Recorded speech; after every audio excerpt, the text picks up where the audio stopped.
Hi everyone, welcome back to our channel. So today we are going to learn about how to block someone on Messenger using iPhone. Blocking someone on Messenger is quick and easy. So let's walk through the steps to block a contact on your iPhone.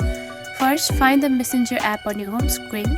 Now click on it. Once you are on the Messenger app, find the chat of the person that you want to block. You can either scroll down or search in the search bar. After you locate the chat, click on it.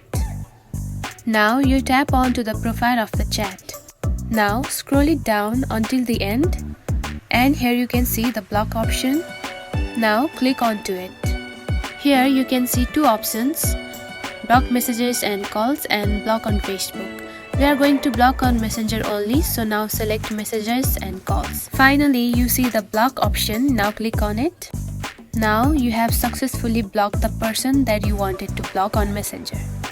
And if you want to unblock the person, you can simply click on to unblock. So this is how you block someone on Messenger. If you found this video helpful, don't forget to like and subscribe for more tips. Thanks for watching.